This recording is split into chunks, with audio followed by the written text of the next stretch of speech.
have faith. Blitz the bookies where the knowledge reigns. Charlie and Anthony bring the heat like flames. Talking parlays, breaking down the games. Kentucky Wildcats, they beat the same drums. I didn't see the cow fight, boys. Y'all put me onto something I didn't see. The what? Cow fight. You never saw it? Mm-mm. I was out to eat with my wife. We was on date night. Kick his ass, cow. I love him, guys. He's like my fucking second dad. I'm just going to tell you. I'm telling you. He was in the heat. Golden was in his head a little bit. That little young motherfucker. Bullshit. He's a good motherfucker's good. He is good. I'm not he's saying won a national championship, and he's on the verge of maybe doing it again. But I guess he. What did he get accused of? He was stalking some girls or something, they said. Fuck, he's their age, ain't he? Just stalking. No big deal. Nothing too serious. Just a little Nothing too stalking. serious. Just taking pictures underneath their skirts when we walk through campus. What he doing something like that? Or He was stalking girls, and that was the rumor. It was so weird because it went there away. was when it got first put out, like there was a tweet like, dude, like this motherfucker's about to get fired. I'm definitely cutting that into the show. Fucking stalker. Yep.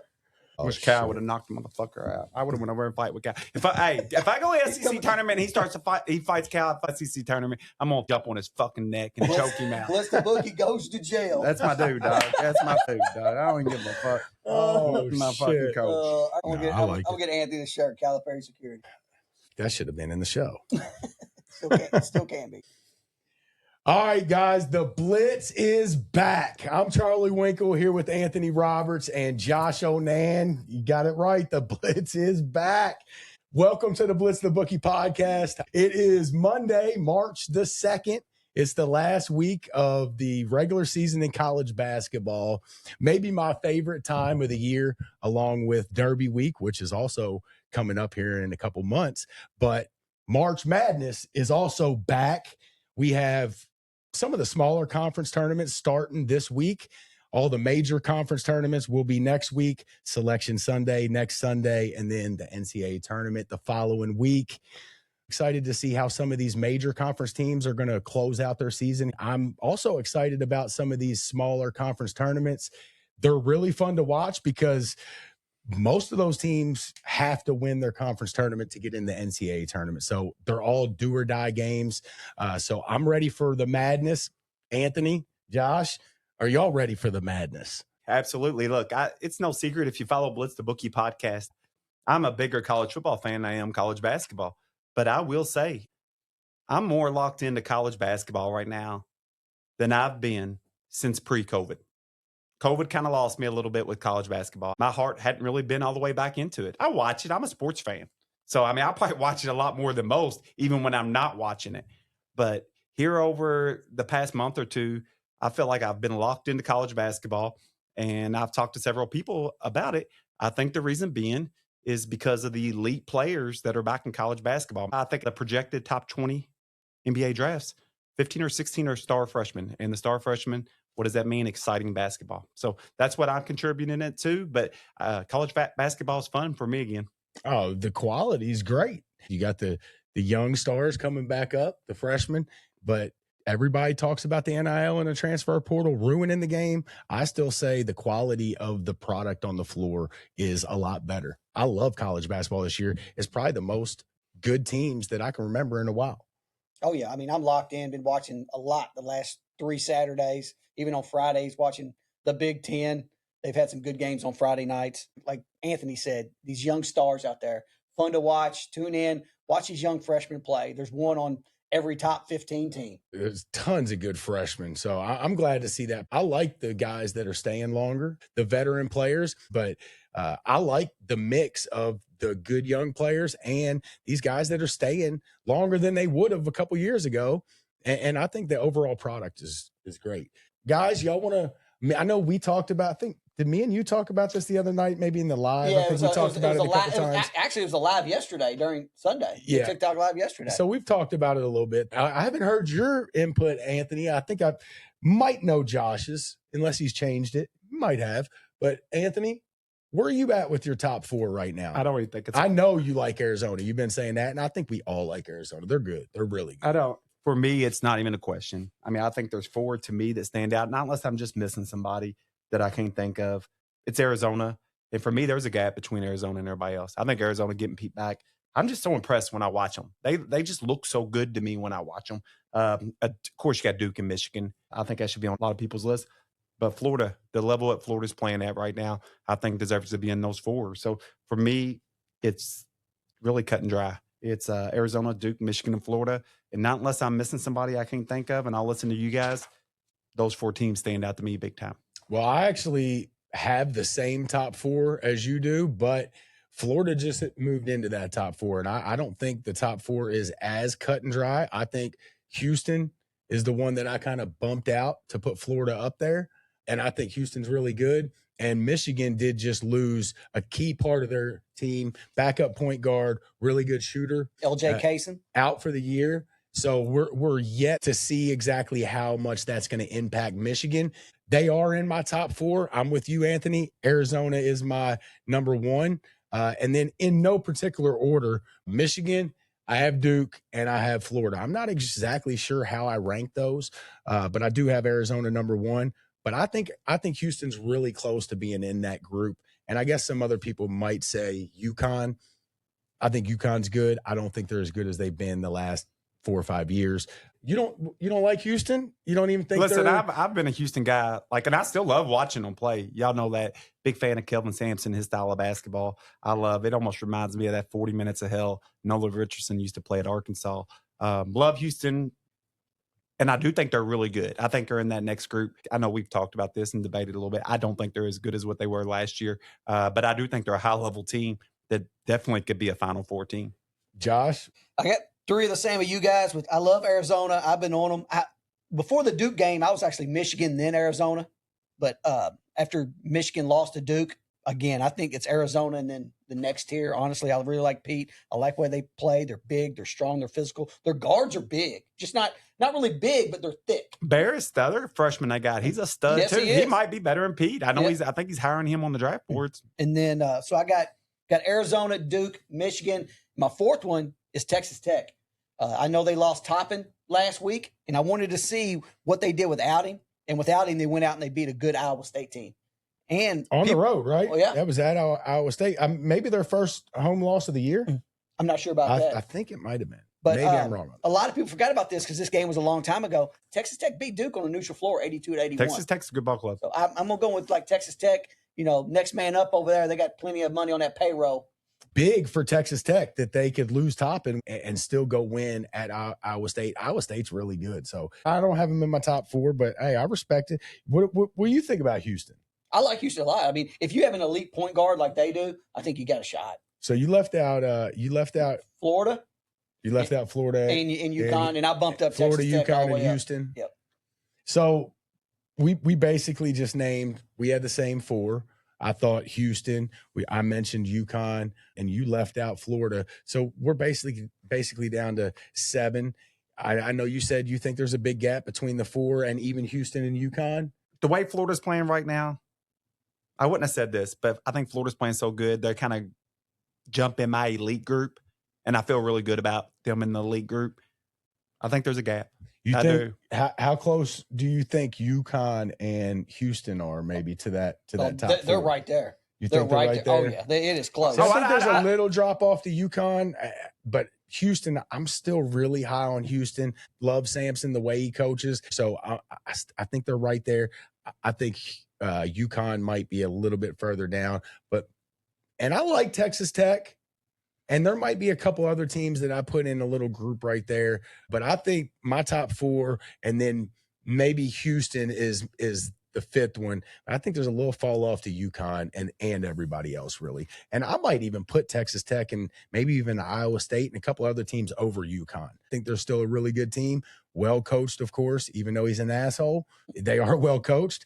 And if they get a top 2 or 3 seed, which they probably will, they'll probably be playing their first 2 rounds in the NCAA tournament an hour away from. They'll be in Madison Square Garden. Yeah, or DC. It'll be a home game, and they'll just basically get a free ride as long as they don't shit the bed into the Sweet 16. But yeah, I think there's a little gap.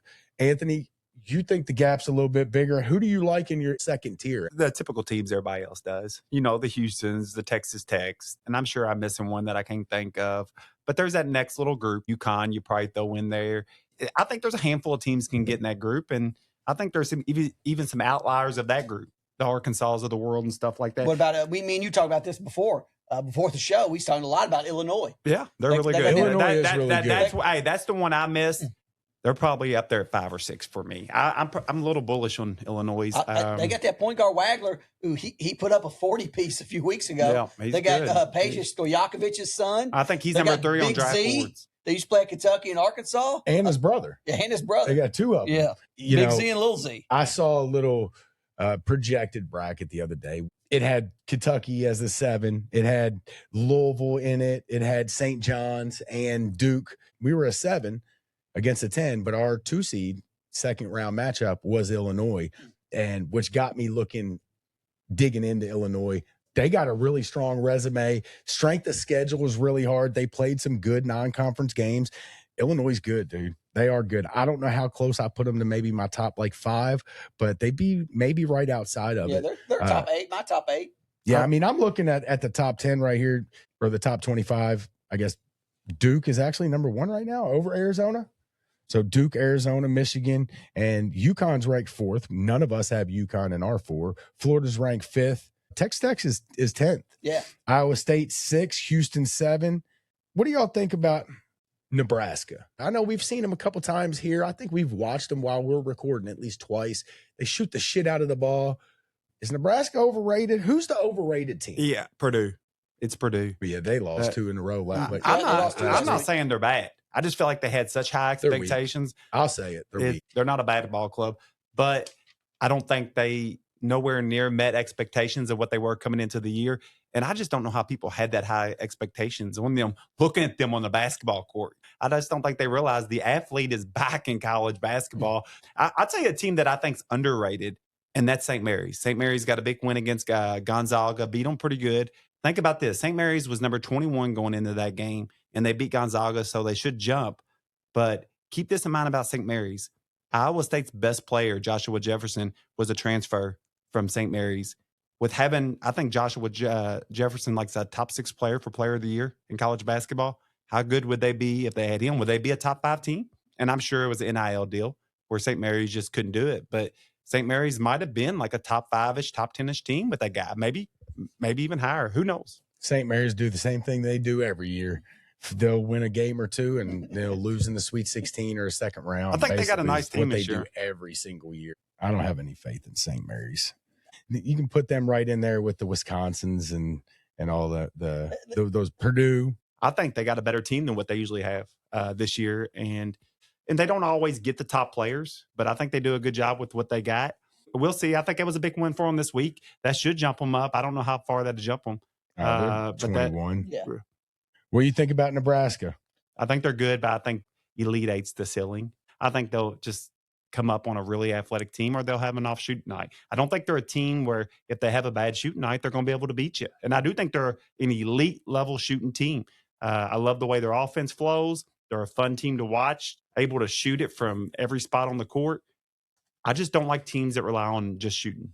That's my thing with Nebraska. I don't know how far they can ride in the tournament. It's a cold shoot night, you're gone.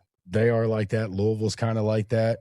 Somebody else Alabama's like that. Yes. They're all relying on their shots. Is so Kentucky? I agree. I actually like Nebraska. I want to cheer for them, but I'm the same way. I do worry about it, just an off shooting night.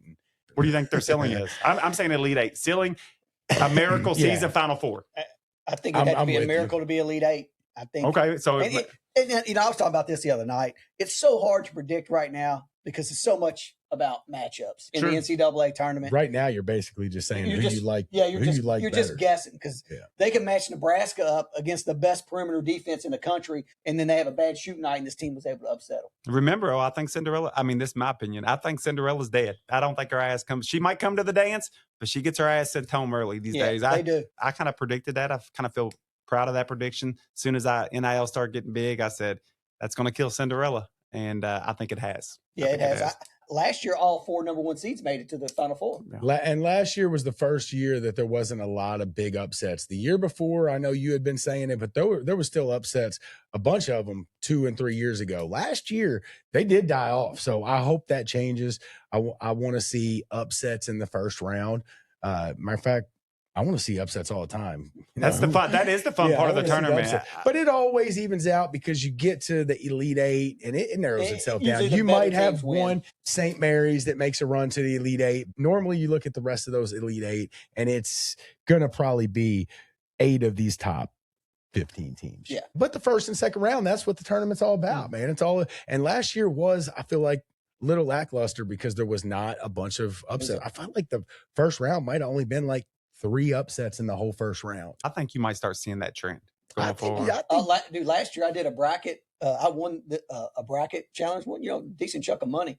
It was all chalk. Chalky Josh. That's what I call you, baby. Chalky Josh. I thrived last year, baby. Won like $500. First year ever that worked because it normally does not work like Yeah. that in the NCAA tournament. I hope that changes. Josh, you eyeing anybody up that you think is overrated? A team that I want to think is overrated, but I don't think they are. If that's a weird statement to make. There's something about Michigan State I don't like.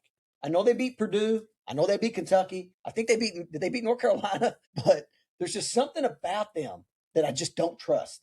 Gonzaga for me. Yeah. Yeah. They got hot against the Cats in Nashville. Gonzaga's 28-3. Yep. Gonzaga's basically going to do the same thing. Look, they've had so many good teams over the years, really good ones, where maybe they could have made a Final Four or a championship and they haven't done it. This ain't going to be the team that does it. So I agree. Them and St. Mary's, neither one of them. I know did you mention Purdue as overrated? Yeah, I think Purdue's weak. My overrated, just another weak team. Virginia. Yeah. They're 25-4. I have no faith in Virginia doing anything. ACC's weak besides a few teams. 13th. Yeah, I don't like. They got Virginia, Miami, North Carolina, Duke basically is what they got. And if you want to count Louisville, but they're on a free fall. They got 9 losses. Been dogging us all year. Mm-hmm. We got 10. They got 9. Yeah. Just chasing us down. Caleb Wilson, North Carolina. We heard any word? Is he supposed to be back? I've been watching. I hadn't heard nothing yet. Well, he need to play Saturday. I will say this. I think that if he was to come back, I think that's a big deal for Carolina because I think Carolina was getting really good with him there. They're still scrapping together wins without him. He's a star, dude. If they could get him back and then they've learned to play without him, I think Carolina could be a team that can make some noise. But I'll say this. It's the hardest tournament in sports to win. And I don't even think it's close. Is anything close to March Madness in difficulty to win? No. It's just one game scenario. I'm throwing a crazy number at it. I'm going to say 30% of the time, the best team in the country wins. Definitely the hardest. And then people put so much value in, and I've done it too. And people probably think I'm taking up for Cal. But the older I get, the more I realize the regular season is probably more important from just a fan's perspective because that's your entertainment value throughout the season. In the tournament, there's one winner. And if you don't win it, everybody forgets you.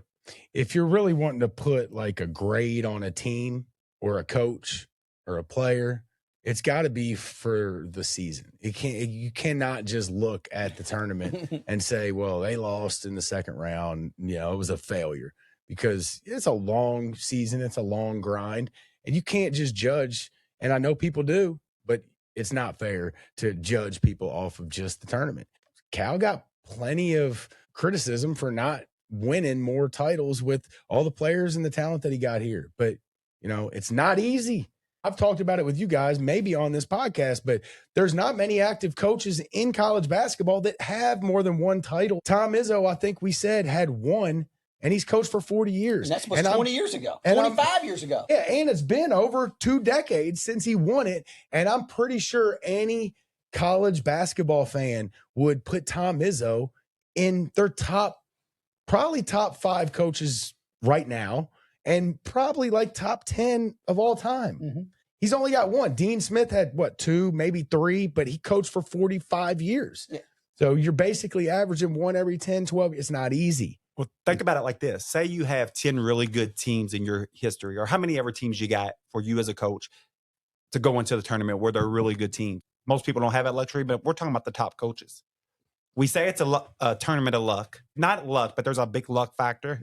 What happens if within those 10 or 15 teams, or if it's just 7 or 8 for you, if you just have some bad luck in those games? And then there's going to be guys that maybe are overrated because they have had some good luck in those games. Shaka Smart got paid. Yeah. How good's he been? A lot of them did. Billy Gillespie got paid off of AC Law for one tournament. Mm-hmm. Next thing you know, he's the head coach of Kentucky. Billy Donovan, I know he won back-to-back there. And I take nothing away from Billy. but that was pretty much the same team. That happens out of nowhere. They had a lot of wealthy kids on that team that bypassed the draft because money wasn't that big of a factor to their families. That just don't happen much. That kind of happened a little bit at Connecticut. Yeah, they did. And I'm not saying I discredit that, but it's different when you have to, like when Kentucky went on their 3-year run of going to the championship. I thought that was special because they were 3 different teams. The argument I've made about where the regular season is more entertainment value for the fan, more important, and I'll go back to Cal, is that, yeah, there were, last 5 years or so, there were some early tournament exits, but how much exciting basketball did he bring to Kentucky with all those star players? I mean, like it or not, those guys are fun to watch. We're watching it in college basketball right now. Kentucky's not that good this year. I say we're solid to good, and I will be pulling my ass off for the Cats here the rest of the season. But I know we're not one of the elite teams, but I'm still into college basketball this year. Why? Because it's a fun brand of basketball to watch. And it's really fun when you got those guys on your team. I loved having the John Walls. There was countless players. I can't even start, but it's fun watching those teams.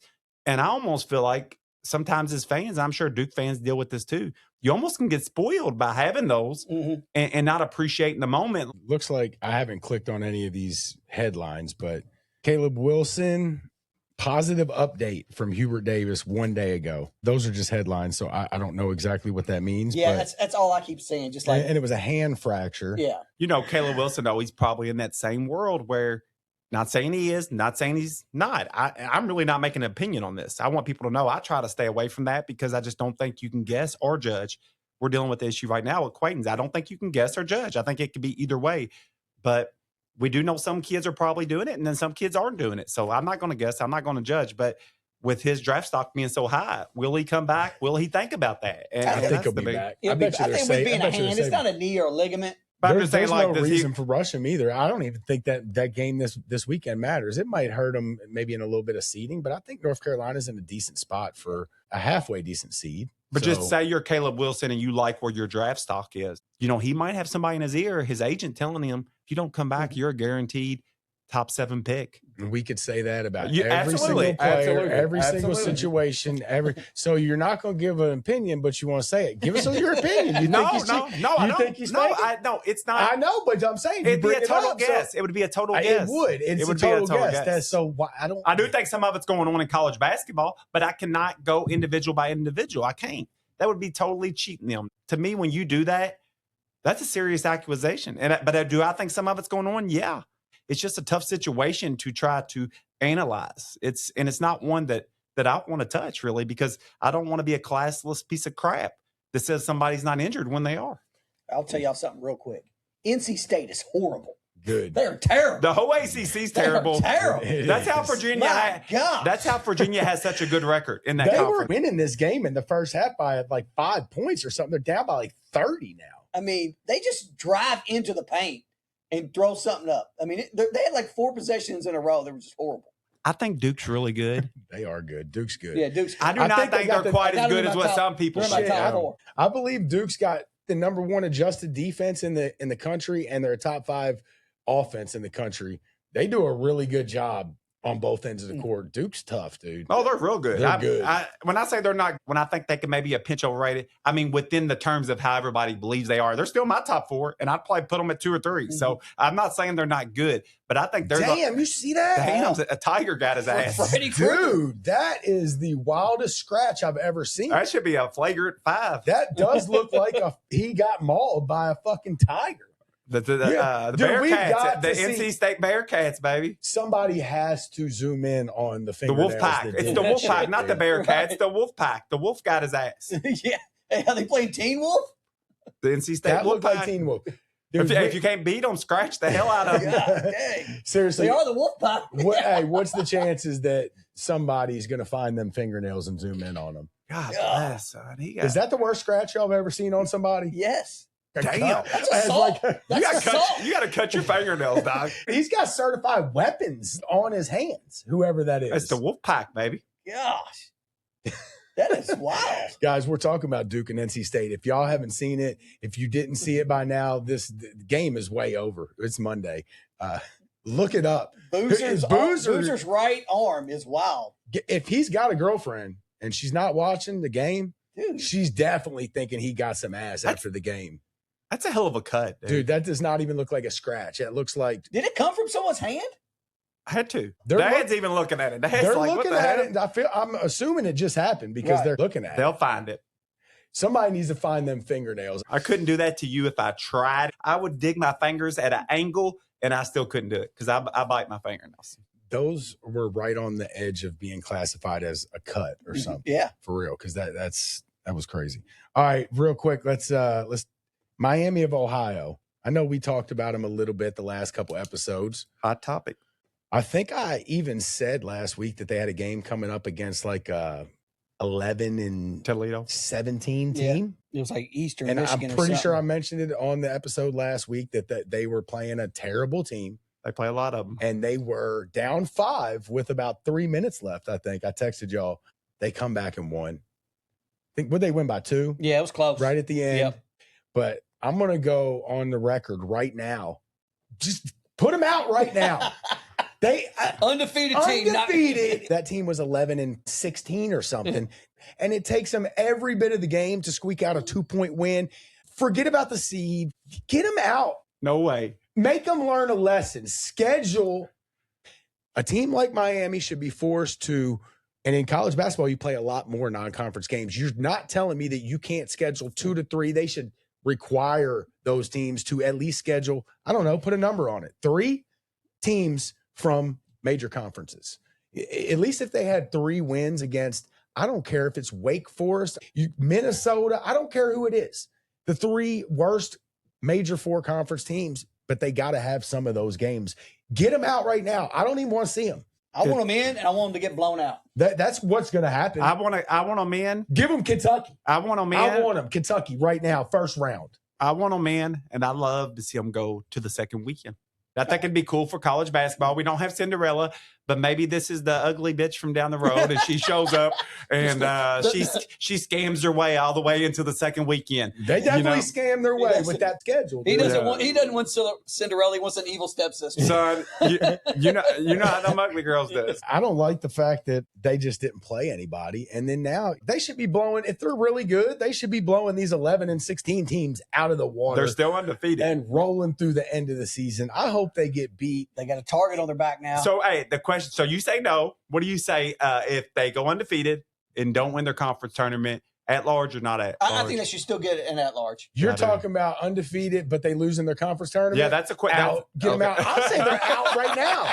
I say right now they could win go undefeated and win their conference tournament and still keep them out. Their last game, it did it for me. They're out. You know, that's probably why they don't schedule nobody, because them conferences pretty much know they get one team in every year.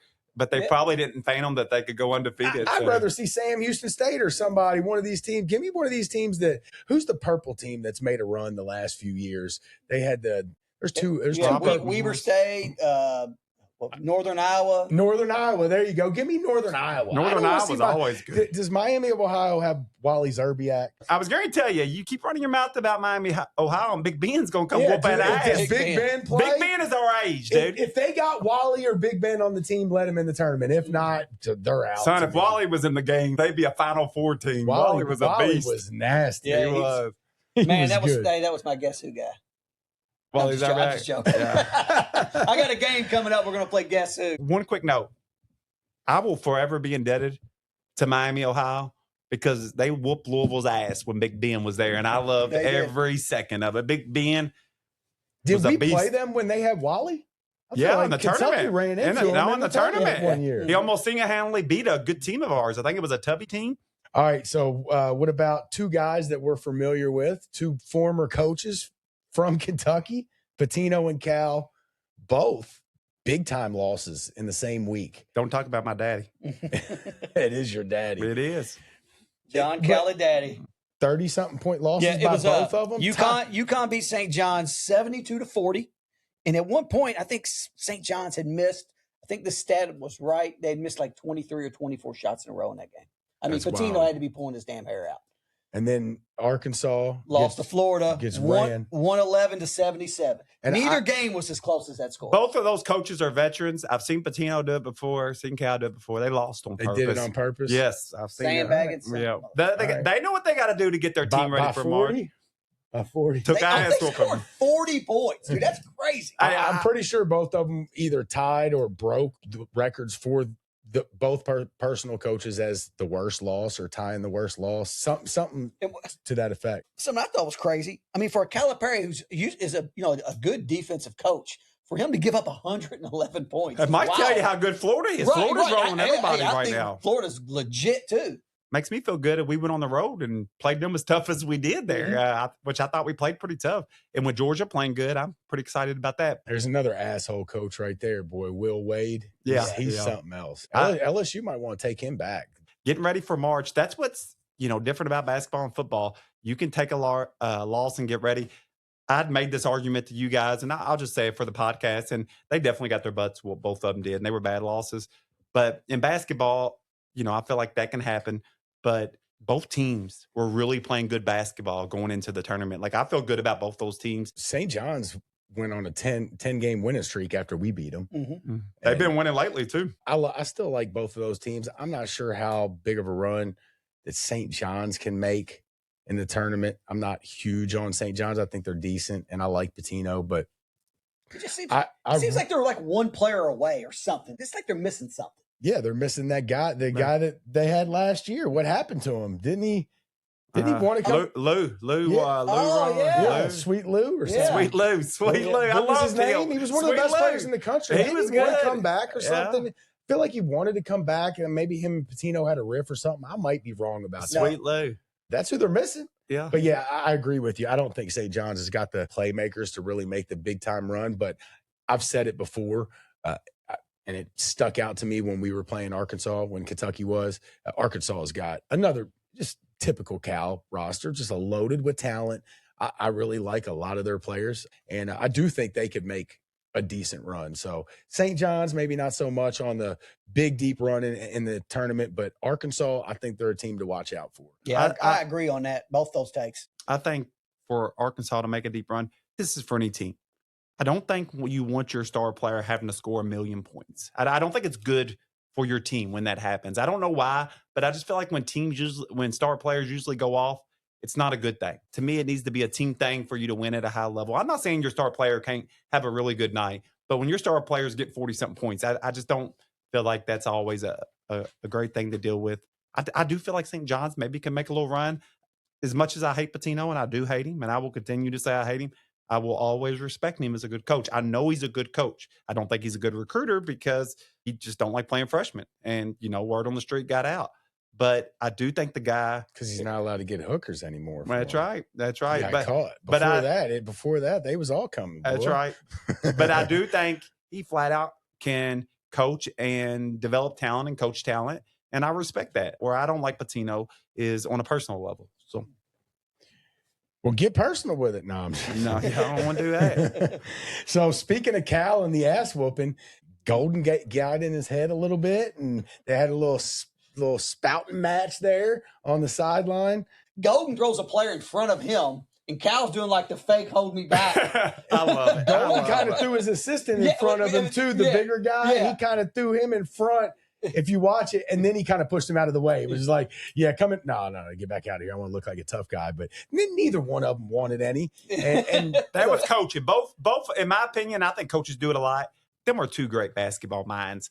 That was coaching to let their team know, hey, it was beginning of the second half.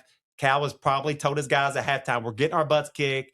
Hey, you better come out and be physical. It came out, got physical. That's what started it all. And, it was probably just them trying to match intensity and not being punked by the other team and letting them gain energy through playing physical. And I think both of them held their own and matched their own from what I've seen. Yeah, I want to know what Golden really said. Like, I don't know if, we've kind of had conflicting reports. Did Golden tell the ref, or did he personally tell Cal to get off the court? Because you know how Cal is, out of the damn coach's box, halfway to the free throw line. All the time. Or if he told a player to get off the court.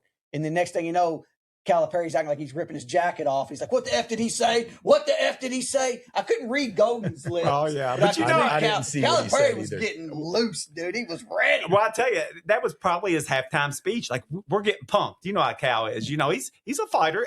Maybe not physically, but he's a fighter. Like, when he's in the games, when he's coaching, you know, he's kind of like us, Charlie. When we're coaching, we want to let people know we're not backing down. And to me, I think that's important for your kids to know that. And that was one of my big gripes with Pope. And I do think Pope's getting better at that. And I give him credit for it. He's got a ways to go. But your players got to know you're in the dogfight with them. Even when you're getting your ass kicked, I've went to our players many times, and I tell them, guys, we're getting our ass kicked, but we are not laying down. We're not taking this. And that's probably where Cal was. They were getting beat good, but he was probably like, hey, we will play this team again. They're not going to sit here and punk us. We might get our ass beat, but we're not going to let them punk us. When I think of Cal fighting, no. I always think back that when him and John Chaney got into it, man. John Chaney and him, son. John Chaney was wild. John Chaney would be canceled this day and age. I'm just going to let y'all know. He came in that press conference, and for the young people that watch this, YouTube it. John Chaney and Cal, that's back when Temple was really good, walks in Cal's room, pointing his finger at him, cussing him. He wasn't even supposed to be in the room. Security comes up. Him and Cal start, this is a young Cal. They start going at it. I think Chaney said, I'm going to effing kill you. I'm going to kill you. Yeah, I'm going to send somebody after you. He would have been canceled so quick. But the great days of college basketball. John Chaney, he was a good coach, but he was tough too. He's from the streets, man. Chaney was from the streets. Those two probably would have fought each other at that point. Yeah. I mean, they were both hyped up. Cal was young at that point, and he was trying to make his mark on the game. At that point, he was golden. And Chaney was that's right. That's just I like that. And let's be real, dude. Look, what happened between Golden and Cal, it played out pretty much how it should. Like Cal's getting his ass kicked, and it's just a game, but he's getting his ass kicked. But he's not only getting his ass kicked, he's getting his ass kicked by this young, really good coach that just won a national championship last year, and now he's kicking your ass again. Their team is really hot, and you know Cal was pissed. Golden, on the other hand, look, he's the hot thing right now. Won a national championship, and he's looking over there at this legend, a Hall of Famer, and he's kicking his ass, dude. And Cal's trying to come at him, and of course he's going to take his shots and say whatever it is that he said. I don't know what he said, but I love every bit of it. I don't even particularly like Golden. I love him as a coach. I don't know about him as a person. I think it was great. Cal did what Cal does, and for Golden, take advantage of that moment, bud, because you're not many times you're going to be up on a legendary coach like that by 30 points and just dominating with. I mean, it was 10. I don't know how much time was left in that game. It was plenty, and they've been up 20 for 10 minutes before that. They were just kicking their ass. He's doing a good job. Take advantage. He's doing a good, and he don't do it with recruits. He's one of the ones that do it through the portal. So you can do it through the portal, and he's not getting a crazy budget like we are. So you can do it through the portal. He must be a great evaluator of talent and a great businessman, because I do think there's a business side part of it. But I'll go back. I said this on the podcast, and I know people get tired of hearing it. Y'all know I'm a Cal guy, but that's when I really loved Cal even more, is when we played them this year and it got chippy with the fans because they were trying to screw us in Arkansas, and the players. Cal didn't bite. First time I'd ever seen Cal not bite in a fight situation. And to me, that was almost respect, because he does still have a lot of supporters. He has people that don't support him, but I almost think that was his respect towards our fans. I still think Cal cares about a lot of Kentucky fans. I do, because if not, I think he would have been ready to fight right there. All right, when Pitino came back and we gave it to him, Pitino was ready to fight, giving us the finger and everything else. Another win for Cal, another loss for Pitino. I'm getting my Cal shirt out, and I'm gonna have it sitting on. I'm gonna have it sitting on his chair when he comes in next week. He's gonna be forced to wear it. Okay, so actually, I got the one that says Godfather. I think it says does it say the Godfather, or says something like that? Yes. So Pitino comes back. We chirp at him, rightfully so. He gets all tore up, gives us the finger going out, pissed off. Cal comes back. We've been chirping at him, and he takes the high road when we play him. He don't make a lot of comments online when our fans are chirping at him, and then that happens. You don't get in the fight. Class versus non-class. Con artist versus non-con artist. I don't even disagree. Cal does a great job of taking jabs when he can, but he's got a lot of respect.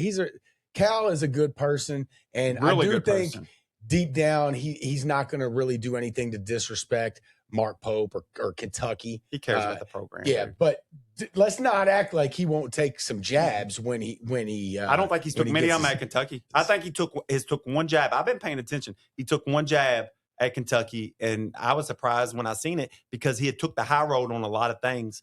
He made the jab about, they got schools out there with 26, 27-year-old men out there, and they talk about, I'm the problem in college basketball. I thought we didn't want 27-year-olds in college. He took a high road on a lot of things because I paid attention to it. Yeah, Cal's very calculated, like somebody else we talk about with a lot of shit that he says. So, all right, let's touch up on some of these games from last week, Josh. There were a handful of good ones. Arizona over Kansas, smoked them, 84-61. That was probably, we thought was going to be the game of the week, I guess. We've talked about Kentucky and highlighted them plenty this year, especially on the second half of the show, and really trying to figure out who the hell we are. Kansas, I don't know who the hell they are either. No. Do y'all? No. Y'all know how good they are? No. I don't know how good They are. play well at home. Maybe Final Four, maybe first round exit. But they play at home. They're really good at home. They're really good at home. You can't play at home in the tournament. Maybe. I think it's really going to be really tough. They're just so inconsistent. I mean, I took a little stat here when I was watching the game. It was like 17, 18 minutes to go in the second half. Peterson had 19 of their 34 points. And like Anthony said, a lot of times that's not good for you. Mm-hmm. When you're got one guy that might be carrying a heavy load on the points, it is probably not a good situation for your team. Football too. I cannot figure out Kansas. Dude. No, I can't either. I could seriously see them losing in the first round or making a Final Four run. Well, they've dealt with the issue of Peterson, and then playing in the Big 12, man, It's and then them having such a big home court advantage. You factor all three of those factors of a freshman that wants to play when he wants to play. You got a great home court advantage, and you got a conference that is crazy good. And I think it kind of makes sense why you're seeing unpredictability by them. Now, they have won at least one or two big games without him. So I think, they could still win without him. And I think he'll probably play when it comes tournament time. So I'm not worried about that. But I worry that maybe they're a better team without him. I know that's a crazy statement because I think the kid's good. But when you got a situation like what's going on, maybe he's messing with the chemistry. Maybe there's guys on the team that don't like what he's doing, Sure. So it could definitely mess with the team chemistry. Are they better without him? I don't know. Kansas is going to be interesting to watch. They're just up and down to me. I feel like they could get beat in the first round. I tell you this, in college basketball, when you got a really good home court advantage, and unfortunately, I don't think Kentucky has that for the most part. And I hate that. I want to get there. We can get there, guys. Arizona has one. Kansas has one. Duke has one. Clemson? Clemson has one. Auburn has one. As bad as they are, they got a good home court advantage. Michigan kind of got one a little bit. They got it. But when you got one of those home court advantages in college basketball, man, I think it's worth a lot. I think you're seeing it when you get a good home team like a Florida was 10.5 there over Arkansas. Arizona was over Kansas, and they took care of business. And I'm going to tell you, wasn't nobody beating Arizona the other night. But same thing tonight. Arizona's playing Iowa State, favored by like 8. Yeah, but you might say the same thing about Florida. Florida scored 100-something points against a Cal's defense. Yep. I mean, Cal's known for his defensive teams. Probably wasn't many people beating Florida. I'm sitting there talking Arizona. They can't be beating Duke. Florida, hell, might be the best team in the country. Who knows? Right. We also had Texas Tech over Iowa State. That was a big win. I wanted to see Texas Tech after losing Toppin. And they bounced back after losing probably their best player. Big road win in the Big 12 over Iowa State. I still think Iowa State's good, but that was a big-time win for Texas Tech, just like we talked with Kansas. Being able to win a game without one of your best, maybe your best player. I mean, Toppin was – he was the best player. He was. Best player. I'd like to see that. That's tough for any team when you lose your best player. So, Texas Tech, I like them going forward, but I don't take a lot away from Iowa State. I still think they're good. I like Iowa State, just like y'all do. For a really good team, they're a little bit unpredictable. They might not dominate a team, and then sometimes they look like world beaters. Iowa State, I don't think, have a lot of star freshmen on their team, so I think got a lot of upperclassmen. Then we had Clemson over Louisville. Louisville ending Clemson's 4-game losing streak. Little John. Louisville yet to get a quad wooden win. Yeah. And again, we 1-12 watched 12 in the last 2 years now. I know they're 0-8 this year. I don't know what it is total the last 2 years. I thought we said it was 1-11 last week. They're 0-8 now. I mean, again, another game. They live and die by the three. They shot 36 threes. hit 10 of them. But Them in Alabama. Alabama shoots a lot same, too. the Yeah, same. them teams are fun to watch. We watched them here last week, and Louisville shot 38 or 39 threes in a game. They hit a bunch against us. That's all I know. Teams like that are fun to watch when they're hitting. Yeah, but when they're not, there's a lot of losing going on. A lot of losing. Does that make Kelsey little man on campus? He's always been little. He's always going to be the little man. Okay. Little guy. All right. Then little Pat. Purdue lost twice last week, who we talked about being overrated. They're weak. They lost to Michigan State and Ohio State. I would never call them overrated. I would only call them fucking garbage. And then the nightcap on Saturday, I think it might have been during the day, but BYU lost to West Virginia, and that's a team that just can't be figured out. Where was that at? It was at Morgantown. It was at Morgantown. But It wasn't in Mormontown. It was Morgantown. I thought I said Morgantown. You did. Okay. Yeah, BYU, I just don't know. They're 1-6 against Quad 1 this year. And they just got their first big win. I think it was last week or week before we mentioned on the show. They're kind of falling off, BYU is, since that injury. Yep. We've highlighted a couple that are doing okay after injuries, and this is one that maybe that injury really going to affect BYU moving forward. And then the final game, we got UK big over Vandy Saturday. Real quick, I don't know if I've mentioned this guy on the podcast, but y'all need to check out the kid named Honor Huff. Plays for West Virginia. Oh, He is a sharp shooter, dude. He's a sharp shooter. And he chucks them up. When he's on, he is on. He's fun to watch. Check him out. Honor Huff at West Virginia. When you live on the side of a mountain, I learned this from being from Eastern Kentucky, you got to be a good shooter. If not, you're chasing the ball forever. You got to be a good shooter when you live in the mountains. So, yeah, Kentucky over Vandy. Big win for the Cats. Big win for the Cats. Completely dominated the game from start to finish. And, you know, it was kind of exactly what Vandy did to us in the first game. The game was over in about 4 or 5 minutes, and we never had a chance in that game. And we lost by, 25? Mm-hmm. We ended up winning by 14. Great win. We were up 15 basically the whole game. Great team win for the Cats. If we shoot well, we're good. If we shoot the three well, we're good. You're right about that. We definitely got to knock them threes down because we don't have too many shooters. But you know what? Our main shooter is on fire right now. Shooting almost 48% in SEC play. If y'all don't know his name out there, Colin Chandler. Does he have a nickname? Do we have a nickname for this guy yet? Call him CC. No defense, Colin Chandler. I love him. He's going to have one soon because the kid is a clutch shooter. I don't know. Are we starting to say maybe one of the best shooters in the SEC? He is the best shooter. He's good. He's a good shooter. Yeah, he's leading the league. Leading the league in what, 3-point percentage? Yeah, he's like 48.4% or something. Best shooter in the SEC. So if you don't know about him, I don't know where you've been. You know what I liked about what I seen when I was watching the game is I feel like they were really scheming for him to get open. I don't feel like it was just in the flow about of the time. Yeah, about time because right there when he started playing good about 4 or 5 weeks ago. I don't feel like they were trying to get him shots. And there were times in the second half where he would go 5, 6, 7 minutes without touching the ball. Mm-hmm. So I'm glad that they're getting him more touches and more shots. We need him and Aberdeen to shoot well. I just don't think Oweh's a good shooter. And I'm not saying I think Aberdeen's a great shooter. Oweh's our best player. I'm not saying taking nothing away from him. I don't think he's a good shooter at all. But he does what he does. I like that he's brought into it now. And he's quit worrying about trying to work on his shot right now. Do that in the offseason. I think that was a little bit of issue we had going on early. Our best player was trying to develop that shot. But I like that he let it go. I understand why he was trying to develop it. So I'm not mad at him. I really think Aberdeen could be the key. Colin Chandler, I just think he's a good shooter.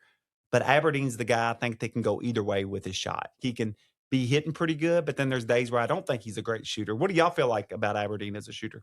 I don't think he shoots well at all. Okay. I think he's fine when he shoots open shots in rhythm. I'm good with him. Okay. I don't think he's the greatest, but he's had some games where he's knocked 3-4 threes down, dude. I don't think he's a bad shooter at all. No, I don't either. So yeah, Kentucky 2-game win streak. Did we have anything else? I know we had Purdue losing twice. We kind of already mentioned that. Yeah. Purdue sucks. I've already said it. They're weak. Y'all want to talk about them anymore? They look like the most athletic team. We'll talk about like next March. We can talk about them next February. Yeah. But they're a good team, but they're not great. Some people they've been top 10 all year, but it's preseason number 1, weren't they? Yeah, but I just don't see it with them either. But you watch, there'll be a team that go to the Final Four or something. You watch just because we think that. I don't think so. All right. Well, what about this week, Josh? I know not a lot of we have had some great matchups for how long? The last month? Yeah. Big time matchups, night in and night out. The last 2 Saturdays have been from noon to midnight. We had Duke and Michigan a couple weeks ago. Yep. That's probably why we don't. We don't have anything. What's- How did this happen this last week of the season? And we look and we've got 4 games highlighted here. And honestly, well, one of them is going to happen tonight. Iowa State and Arizona, which is playing later tonight, which is Monday. So that'll be over by the time you guys hear this. So, I mean, other than that, we got 3 games on Saturday, unless we're maybe missing something with some bubble teams that are playing to get their way in. But Anthony tried to look at the bubble teams. He named a few of them. Yeah, they weren't that excited. Yeah, I don't know. I mean, I'm with you. I'm with you. Really Besides tough, really Auburn tough for us to talk about San Diego and VCU.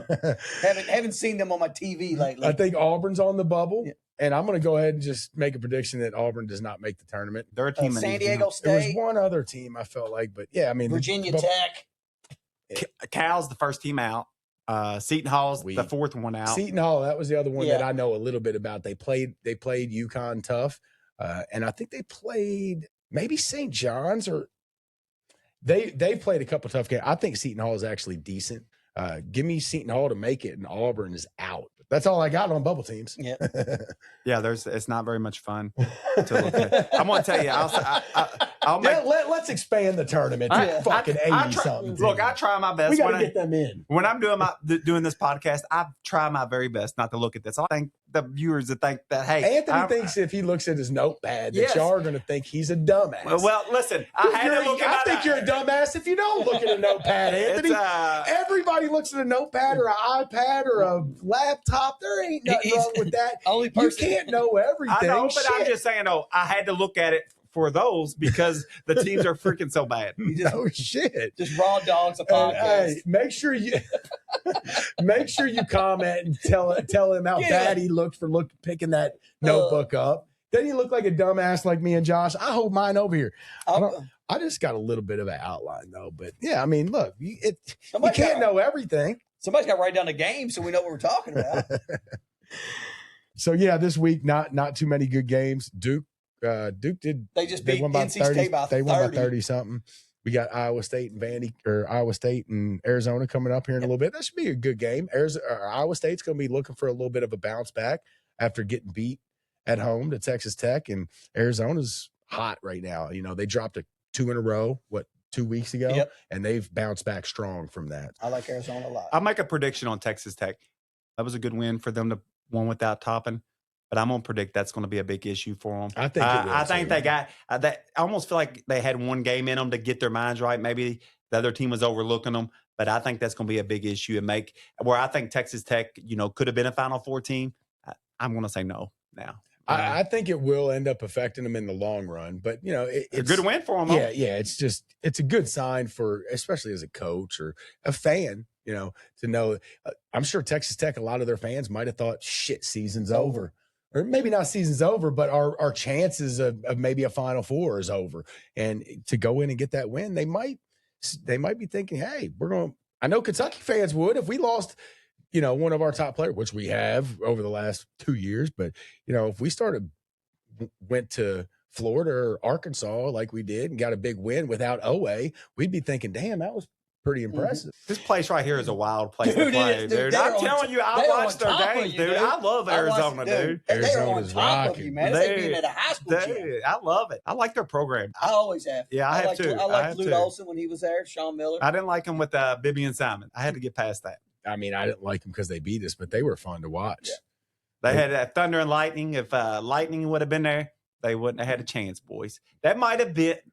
I'll save that second part. Yeah, for the we second can part talk of the show. about the ifs. We'll do that one time on the second half.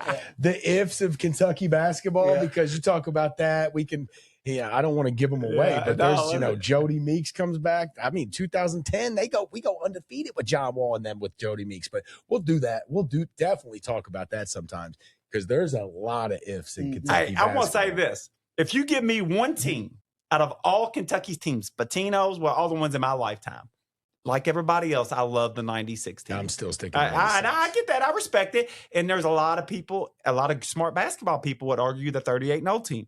But I swear to you, if it was for my life and my life was on the line, I'm taking that John Wall team. They had no shooters. It's all right. You would have Their to. margin of victory, we just got to do it for one game. My life's on the line for one game. Their margin of victory was like larger than any other Kentucky team in history. They just had a few games where they didn't shoot well, and that's when we got beat. But if it's just one we game, didn't have no shooters. You had to make sure that Deron Lamb was just the right amount of high.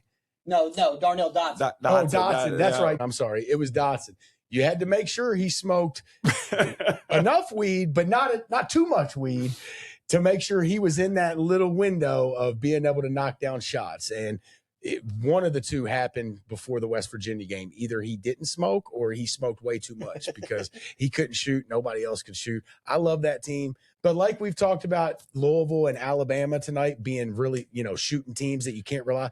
Teams that don't have shooters, they're hard to rely on too in the long run in a 6-game span in the tournament. I'm going to make the 96 team. That team was complete. I love the 96 team, but I will make a big statement here because this is our big show before the right side of Kentucky sports.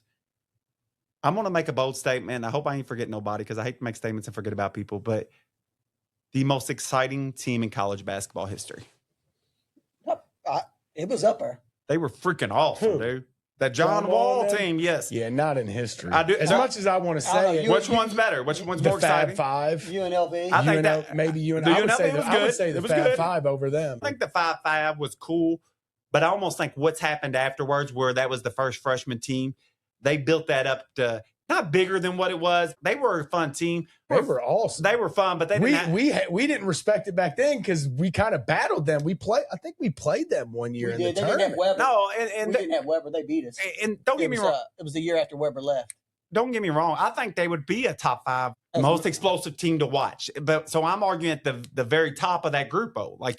If you put that team in there, if you put, our 96 team, the John Wall team, the most UNLV exciting, team. I'd probably put the 38-0 team if we're talking most exciting. Okay, that's a good one. I might put the 38-0 team over all of the Kentucky teams because the platoon thing, we had 10 legit guys. We could just sub in, sub out, wear people out. We had a bunch of athletes.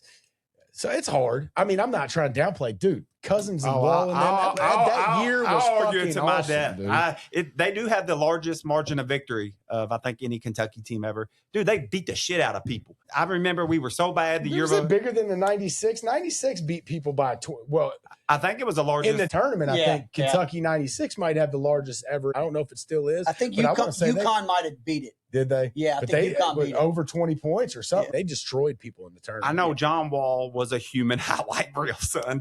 And we had just been so bad, dude, and we've been like back on top. Baby. It took us exactly 2 minutes, one game to find out that he had a game winner in his first game ever. Remember when remember that? Yeah. I think it was a buzzer beater, real close to a buzzer beater. Stanford or Miami? Was it against Miami, Ohio?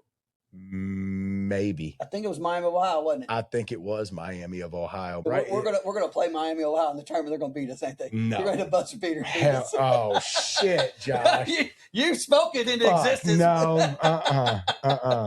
Damn. It's I remember his first big game. Everybody knew we were good. Everybody knew we had these players, but I don't think we had played a lot of big teams. In Carolina, it was North on Carolina. CBS, and man, John Wall went to work. I remember I was so pumped up because we've been in the shit house. We've been in Billy Gillespie's shit house. Oh, people think, Kentucky's down right now. They're either too young to remember or they choose to forget those 2 years with Gillespie. Yeah, they forget because Cal brought us out of that in 2 seconds. I had just married Casey and moved here. I'm trying to turn her into a Kentucky fan. Lucky she's not a Louisville fan just because of that. I've told you about this, Charlie. I promise, baby, it gets better. I swear we used to be good. I never can find it, but there was these things that was on the message boards at the time, and about these little, I don't know if it was Carmen or these little cartoon characters would come into Mitch Barnhart's office. He was a cartoon character, and one of them played like a Billy Gillespie and Mitch Barnhart, and he kept Mitch Barnhart's asking these questions about the team. Well, how's everything going? He says, "We're tough. We're tough. We're freaking tough." And I mean, I used to piss on myself every time I watched that because that's all Billy Gillespie ever talked about was being tough. Tough. Was drunk. All right, the other games to touch on, Vandy at Tennessee. When it comes to SEC seeding, this game is big for both of those teams. They're right there with Kentucky in the standings. Doesn't excite me a lot. No. And I'm not really sure who we need to lose. Tennessee's tied with us right now. Vandy's one game back. We have the tiebreaker over Tennessee. We don't have the tiebreaker over Vandy. So honestly, I don't know what Kentucky wants in that game. Can they tie? I'm not sure. I think I want Tennessee to win. I think Koa Pete just went back in the locker room. Did he really? I think so. No, he's sitting there. They was doing something with his foot or something. They just had one walk back in the locker room. They showed it. I think it was him. Oh, shit. I figured something else about Tennessee, and I was going to say something during the show, but I kind of forgot. We're still during the show. But I want to tell you, I figured something out about Tennessee. I'm telling you, it's real. Tennessee fatigues in the second half, but I don't think Vandy's a team that can fatigue them. I don't think they're the kind of team that will fatigue you. So I'll say Tennessee will win that game. But if Tennessee's playing an athletic team, I'm telling you, they'll be winning at halftime. And I like that guard Gillespie, but I think he gets tired. And I think he's a nice player, but I do think he gets tired. He was playing great in the first half against Alabama. They had I want to say, close to a 10-point lead on Alabama and ended up losing that game. Now, Pete's still in. He's number 10. Okay, one of them. Yeah, it was the other guard. Burris. I think some people think he's better than Pete. I don't know. I think these teams are already tired. They're combined like 2 for 16 right now. Arizona's trying to blow this one. My God. This is the cheating game. Remember I told y'all they cheat during the week. They play their real games on the weekends. I figured that out, too. We got Duke, North Carolina. That's always exciting to some people, not me particularly, but. Yeah, but ESPN to be all up Do in y'all ever get excited about that game? I used to when we were younger, but not. Yeah. I feel like it's lost some luster. Do y'all feel like that? Yeah, but I feel like also that seems like both teams aren't always great at the same time. It's always a great game. It's crazy how if you go back and you look at the career records against each other, it's like 55 to 55 or whatever. They need the star power. It was within 1 or 2 games of each other. But yeah, they do. They need the star power in that game. And I think that's what they had the game earlier this season where Carolina beat them. I had Duke that game. When you got star players, it just helps. Nobody wants to see the super senior, 6-7 year COVID senior. The guy's been in college basketball 6-7 years and can't go pro because he ain't good enough. I agree there. Don't know that we're going to see Caleb Wilson, and I don't think it really. I wouldn't rush him back if I was UNC. I mean, I don't even know that I'd rush him back for the ACC tournament. If you can have him for the NCAA tournament, that's really all that matters. I think Duke keeps rolling. Number 1 adjusted defense in the country and in the top 5 in adjusted offense. So they say, Kayla, this is Mr. AI. I Googled it. AI comes up. I try not to use AI. But Caleb Wilson is targeting a return for the North Carolina Tar Heels against Duke March 7th. So. Okay. If he's a competitor and he's ready to go, he probably wants to get out there and play Duke. It's up to him, and maybe he's injured, and it's up to him, and he ain't playing because he's injured. I think when you pay these players, they're like, come on, play, because you know you got to sign them to a contract next year. There's some teams in the country that paid NIL guys and redshirted them. I don't know how you do that. If I'm paying you, you're not redshirt. So that's kind of a weird topic that we can talk about, but it is another day. We got a nightcap of Texas Tech, BYU. At BYU, the free falling BYU. Yeah, 1-6 against Quad 1. But hey, let's see if Texas Tech can bounce back 2 in a row without topping. BYU needs a big win. Where's that game at? It's at BYU. BYU is a better home team than they are a road team. All right, football and basketball. Pro Bowl, baby. I feel like they've got a big home court advantage. I don't know if it's the crowd or just traveling to BYU, but football and basketball, I feel like they have very good home record most of the time. Maybe that injury to what was this? That's his name. I always think Colin Chandler. Richie Saunders. Richie Saunders, not Colin Chandler. Richie Saunders. It's his cousin.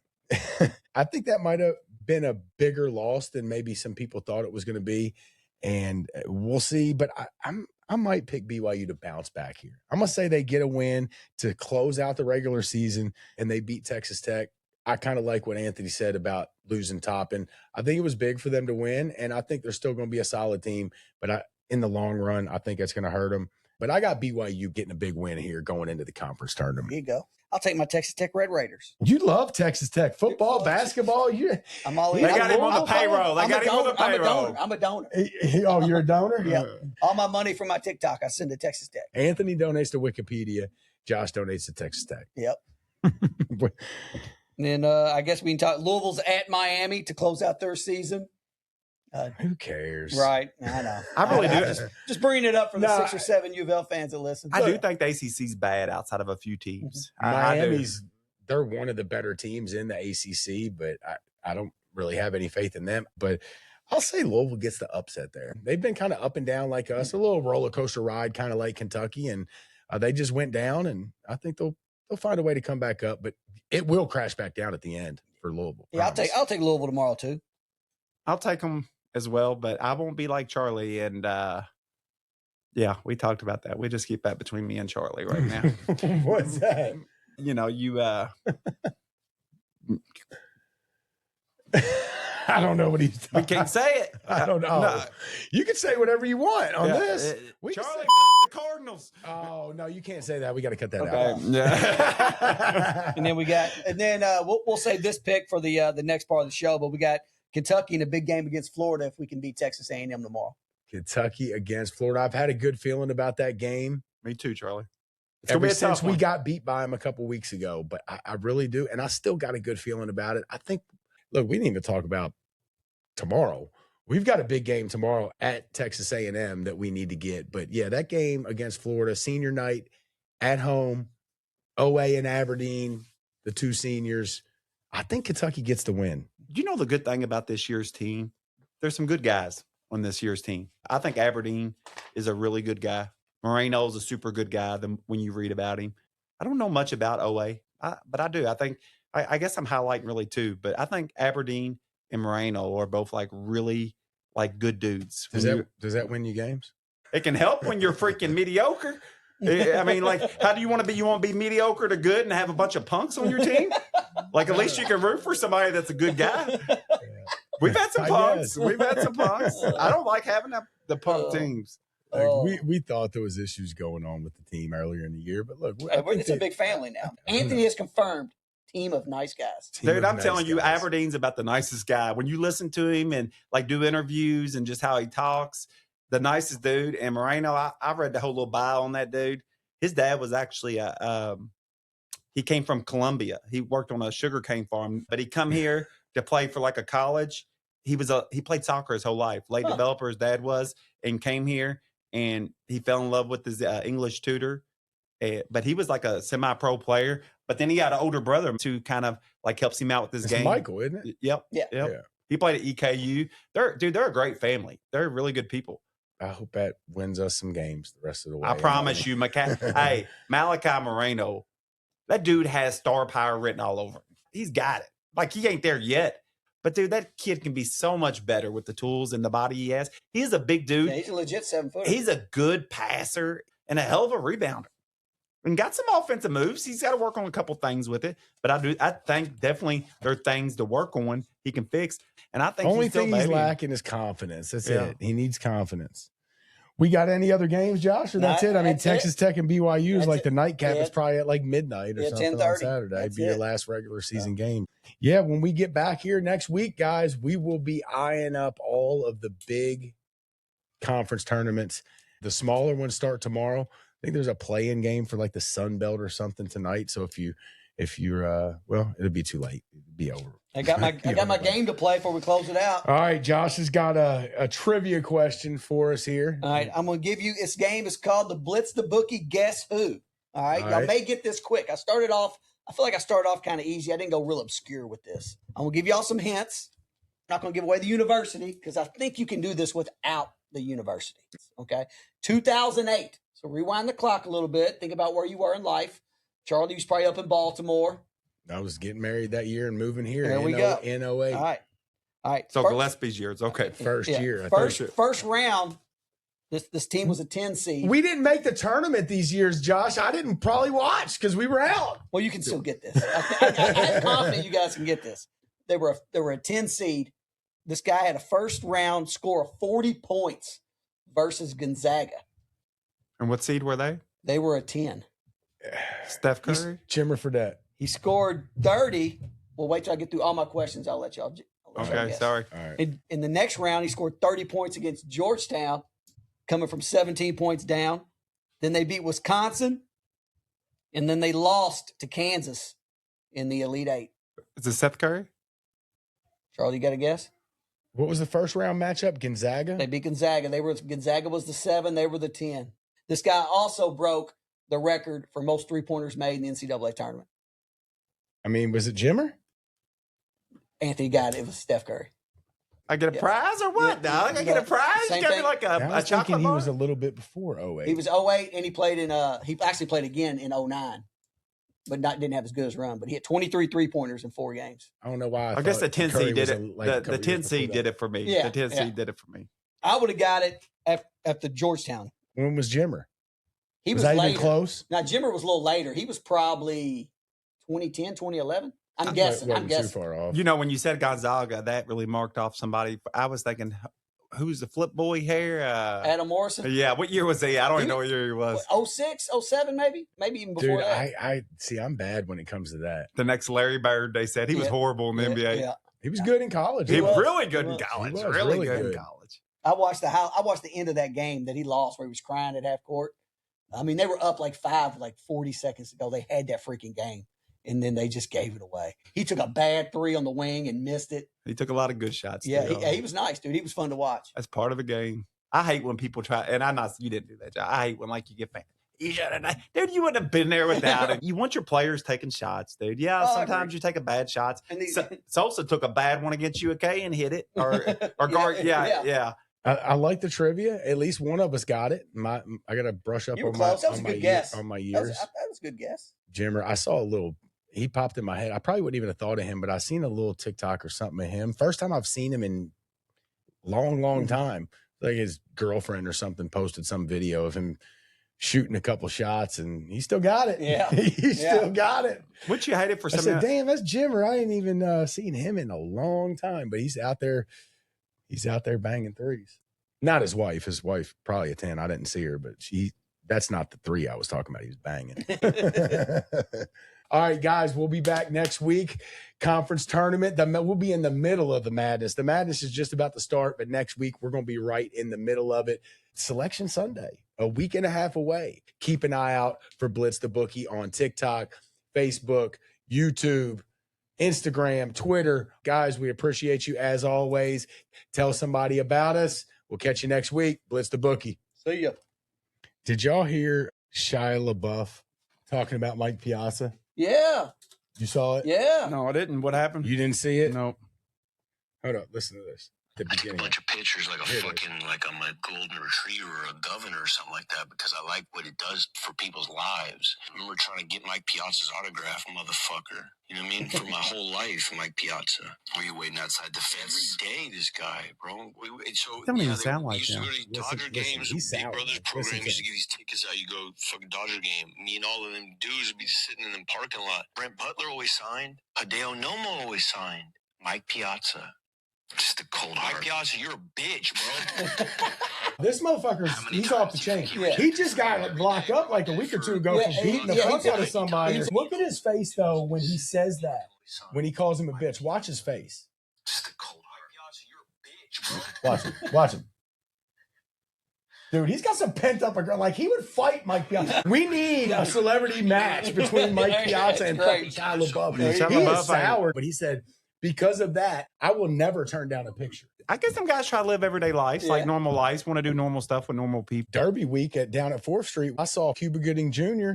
Sat and talked to us for like 10 minutes. He was cool as fuck, dude. Sitting there talking to Cuba That's Gooding awesome, Jr. dude, when dudes. they're cool. He just sat down at our table. I think we said, "What's up?" Just sat down and literally for like 10 minutes just talking to him. Coolest celebrity I've ever met, dude. I've talked one-on-one with Matt Jones probably 3 or 4 times at a taco place on Papa Level Road. That little If at the, only the you knew who V, the fuck yeah. you It's not were. there anymore. The coolest thing I ever had was Gary Stevens in his prime. It was after something at Churchill Downs, a big day. He was walking out to his car. It parked in normal parking, I guess, whatever. He's just a star jockey. But I walked out with him, man, and we were talking. He was talking horse racing with me. He says, "You're pretty sharp." I said, "I kept up with it pretty good." It was cool. I got like probably 5 minutes worth of horse racing talk with Gary Stevens. When I was in the Bahamas in 98, and I look up there, it's like one of my dad's like customers. He's up there talking to this dude. And I went up there and I kind of started looking. It's like, it's fucking Charles Barkley. And I mean, they were the only 2 people at the bar. And they sat there and talked all night. I wasn't going to mess with it. But that dude didn't know it was Charles Barkley. He's like, I don't know sports. And like, That's when probably why that's when he Charles told me talked the next to morning, I was like, dude, you talked to Charles Barkley all night last night. He That's goes, "Who?" awesome. He said, I said, the "Who?" dude you was sitting next to. And he's like, I don't know sports. Because I walked by, and when I seen that he was leaving, it's like, I was like, it's time for me to go too. So I was like, hey, what's up, Chuck? He just kind of gave me a little nod and walked back into the casino. Hell But yeah. that dude just sat up there just talking to Charles Barkley. He didn't even know who it That's was. awesome. Just thought That's he was- awesome. Charles Barkley probably freaking loved it. He's Oh, like, yeah. I'm just shooting shit with some white Charles, boy. good dude. Charlie got the mic, he's dropping facts all day. Anthony's like, nah, I got the better parlay. Argue about the spread, it's a fierce debate. But when it comes to Wildcats, they align their fate. Blitz the bookies where the knowledge reigns. Charlie and Anthony bring the heat like flames. Talking parlays, breaking down the games. Kentucky Wildcats, they beat the same drums.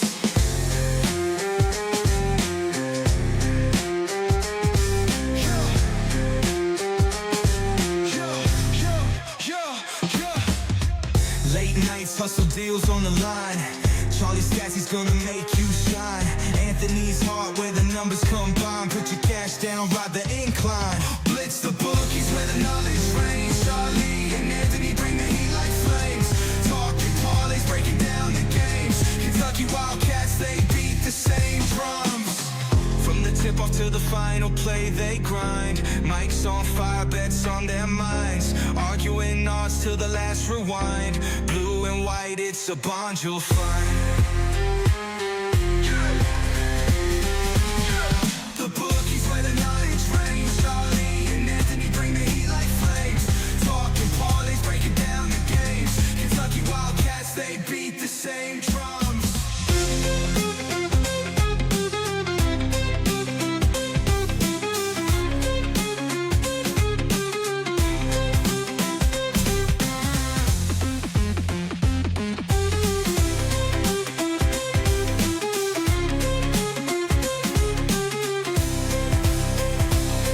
From the tip off to the final play, they grind. Mike's on fire, bets on their minds. Arguing odds till the last rewind.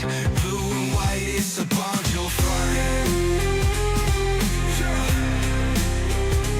Bond you'll find.